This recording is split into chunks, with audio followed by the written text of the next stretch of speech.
The federal government secured the release of Zainab Aliyu, who was arrested in Saudi Arabia for alleged drug trafficking.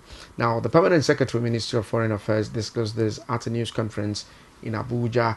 That was yesterday. I'm going to bring you the sight and sound of what transpired, talking about FG secures the release of Zainab Aliyu. The government has been able to establish the innocence of Zainab and the second Nigerian involved in the case, talking about Ibrahim Abubakar, who will be released today to the Nigerian mission in Saudi Arabia. Let's take a listen to this particular development. Like I said, continue to use all available channels, especially in this context, the diplomatic channel, while also pursuing the legal process from this end and connecting it with the other process in Saudi. All these efforts that have been undertaken by the ministry and by the mission in Jeddah, I am very pleased now to inform you that in the last couple of minutes, about 30 minutes or so ago, this Zainab has been released to our mission in Saudi. And that was the Permanent Secretary, Ministry of Foreign Affairs. My guest is still here. Tunji Abdulhamid is a legal practitioner. Many thanks for having you on the program this morning. We're talking about this issue of drug trafficking and the case of Saudi Arabia. What do you make of this particular developments? We've seen cases of where some have been beheaded. What's your reaction to this news? Let me first of all commend the federal government for the good job and prompt action. You know, the issue of drug trafficking, particularly when it comes to Saudi Arabia or wherever, they don't joke with it. They as little as a cola nut. If you are caught with it, you are gone for it. So I think the prompt response of the federal government is highly commendable, and I believe that this should extend to other areas of our life. They will get the desired result. So I think the Zainab issue is a special case, the way it is, and it became special not because it's special, just like that, but because the government did the right thing. What was the right thing? They did investigate the matter.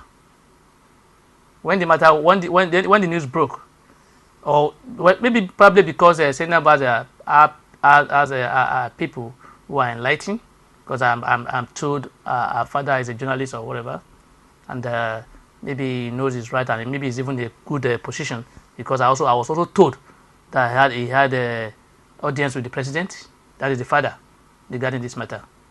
I don't know how true is that. I was also told that when it happened, the father wrote a letter to Abike Dabiri, the special advisor to the president on diaspora, and they started the investigation. When they started the investigation, they discovered that there are a cartel, according to them, at the national at the airport that did this, that are engaged in this kind of thing, whereby they will plant things in other people's bag, and then you will not know. Thank God for Zainab that we were told that she claimed she has only one bag. They were going to Saudi Arabia, 2 bags were tagged in her name. Fortunately for her, she was not even arrested at the airport. She was arrested at a hotel. So because she was lucky, because the other 2 bags was not claimed by her. Do you get it? She just got a bag, went to a hotel. So when they discovered the other bag, they now traced the bag. They saw that her name was tagged on it, and they have to go and look for her and get it. That was what saved her. So if he had taken the bag, he has been greedy as well to realize that he has a bag tag in her name, and she was able to also carry the bag or whatever, thinking some people are looking for free. Yeah, that would have been things undoing. But like I said again, I appreciate the prompt effort of the government, and I hope the government will do similar thing to other Nigerians who do not have access to the presidency, or who do not know how to get across to the president. You understand? Because that's one of the our biggest challenge that we should be looking at on the program. The president should be for, the government should be for every because Nigeria, if whether not, rich, if poor, the or father educated, or uneducated, is not well enlightened and not connected, nothing will have happened.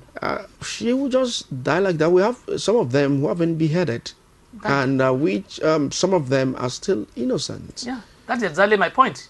That if once, this is a lesson for us, that once there's an allegation of any drug case against any Nigeria or whatever, the government should try and investigate the matter and see how they can come in. If they found out that the person involved is innocent. So if you do this, we will save so many innocent lives. Some people have died on the issue they don't know anything about. And again, I'm not aware. I don't know yet whether those people who have been caught are already in court or they are planning to take them to court. I'm not aware yet. And this is a news that this is a story that we should follow, and we should know how it will end. But at what point should, when you are traveling, you should know what and what is embedded in that country? Because you see, some people travel not aware of some of the contrabands goods that are not to be brought into the particular country they are going into. You just said that ordinary kola nut in Saudi Arabia, yeah, it's related as drug trafficking. Yes. So why do our young Nigerians travel and they don't do enough research to know what and what cannot come into that country? No, sometimes, yes, like you said, you are right. Most people don't care about, what is obtainable in a country they are going to. They just want to travel. And this is an advice for all of us, that whenever I want to travel to any country that I have not been to or whatever, you have to, even if you have been to there, you have to do a research regarding that country. Know their do's and don'ts. Do you get it? So you do all these things to save yourself a lot of trouble. And some people are greedy. Because I know that this issue of Saudi Arabia drug trafficking, or particularly cola, is rampant among the pilgrimage. When they are going, most of them will go in with a lot of this thing. They will say it will give them more money.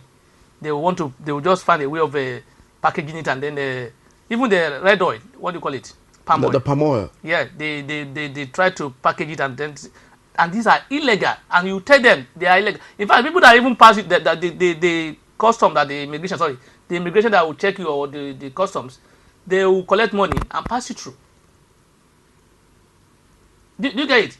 And sometimes when you are not able to escape it at the airport in Saudi Arabia, it becomes an issue for you. So it's advisable for us to see. I don't even see how much they will make from this cola nut we are talking about. You can't carry as big as how many tons of cola are you taking to that place to make as much as money that you want to? You that can afford to pay your money to go to Saudi Arabia to do pilgrimage. You want to go and do business again. If you want to do business, know that you want to go and do business. Follow the right channel. If you want to go for pilgrimage, go for pilgrimage. So most people, I'm advising people, because it's common, it's rampant. That's the truth. I've seen it. This is not an essay. I've been to Hajj several, and I've seen that people have been doing it. So and they see it as they are sharp if they are able to pass it through. So it's advisable for them not to risk their life because of just little amount of money.